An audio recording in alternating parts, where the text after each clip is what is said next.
bro, happy birthday. Smile yung pangit ng ngiti. So, kasi essential na kasi ganun yung result. Alala mo na ba yung result ko? Ganun. Yun, hindi ako nakapasa pero thank you pa rin sa iyo kasi na-encourage mo until the end. So ngayon, this is your day. Ikaw muna yung honor ko ngayon. Happy birthday once again, and this is my word. God teaches us so that we can teach others. This is from 2 Timothy chapter 2 verse 2. And I know God has a purpose in your life, and everything you do has a significance. And God wants to work through your hands, speak through your voice, and love through your heart. He is a blessing you and will make you a blessing to others as you seek to glorify Him in all you are and all you do. In your work, bro, as being a nurse, alam ko na madami ko ma-encounter dyan tao at marami ma-inspire sa work ko sa lahat ng pinagdadaanan mo, lahat yan, Lord. Ang gagamitin ka instrument para marami makakilala kay God, Lord. So happy na nakilala kita kasi nakwento mo rin yung experience mo nung first time ka nag-fail sa board exam, and then the second time, pumasa ka naman, pero nakaka-encourage din that time, so nakatulong din siya kahit paano sa akin. Thank you for all the encouragement and the banding, and hopefully talaga magkaroon pa tayo ng time para makapag-banding, and I just want to know you more and more, and more birthdays to come, and more, I pray talaga na magkaroon ka ng sariling big group, and thank you, God bless.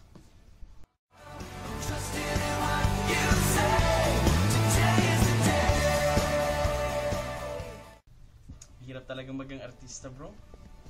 Yan, by the way, happy birthday, Paolo. Let me sing to you this song. Happy birthday to you. Happy birthday to you. Happy birthday, happy birthday.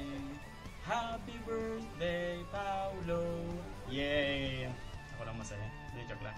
And so, si Paolo parang isa siya sa mga pinakauna kong nakasama sa Victory. Kasi nung nasunugan yung pet shop sa tabi ng Victory Galleria, sa Victory Pioneer kami nag-church. So, isa siya sa mga pinakauna kong kasama na mag-church, and I really enjoyed that day. Kaya, ayan, until now, nandito ako, and I'm still using His or God's purpose on me. Yun, so, here's your word, bro, for this special day of yours. It is from Proverbs chapter 3, verse 5 to 6. Trust in the Lord with all your heart, and lean not on your understanding. In all your ways, acknowledge Him, and He will make your path straight. Diba? Ang dali niyang explain kasi lagi natin siyang ginagamit. Basta always rely on Him, lalo na sa pag-share ng gospel. Hindi dapat nagagaling sa knowledge natin. Always rely on Him. Rely on the Word. Go back to the Word. Okay? So, lagi kong pinag-pray na si Paolo ay gamitin siya ni Lord as an instrument of His goodness.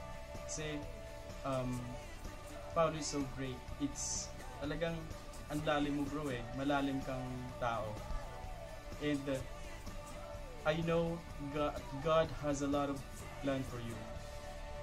Okay, so yung plan na yun ang ililook forward natin. Kasi I know there will be a great plan si God para sa'yo, bro. So, excited na ako para doon. Let's see. Sa susunod na birthday mo, hindi na ganito yung gagawin namin, bro.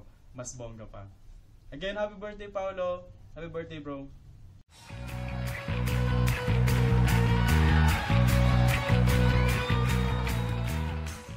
Happy birthday, Pao. Pao, sana makita ka namin this coming Tuesday or this coming Thursday. Sana makausap ka namin. We miss you, bro.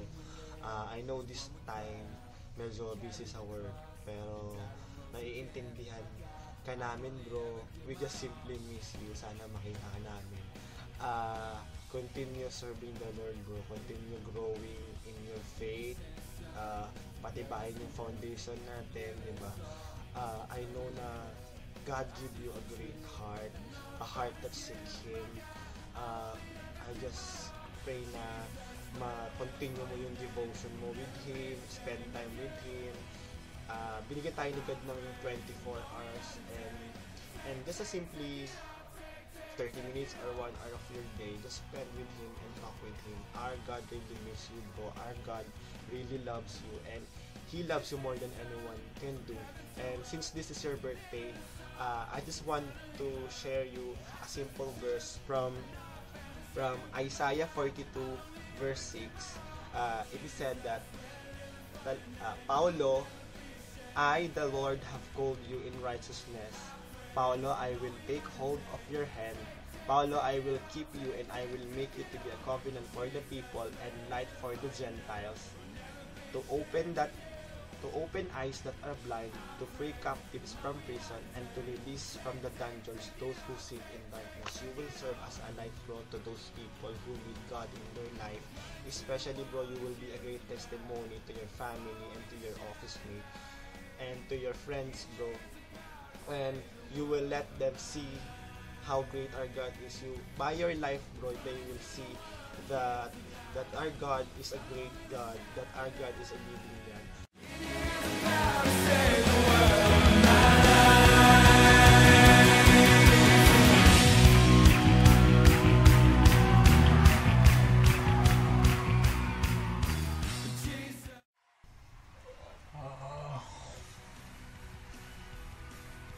Hi bro, Paolo! Happy birthday bro! Sobrang na-miss ka na namin bro sa victory group natin bro every Tuesday.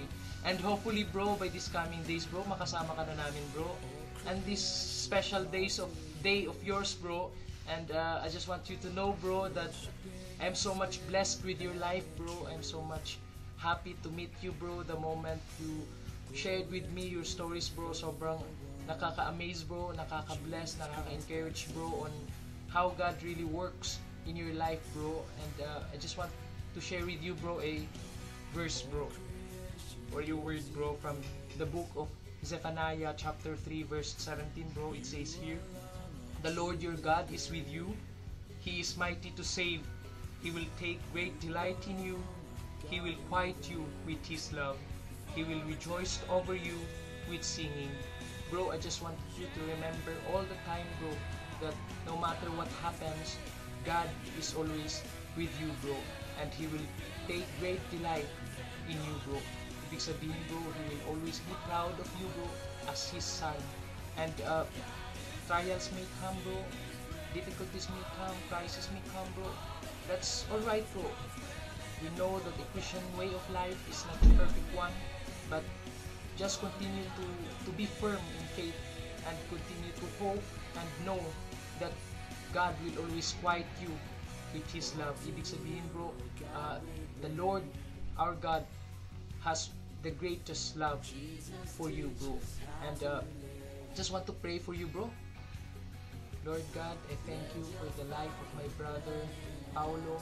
I know Lord that you have so much plans for him Lord in the future.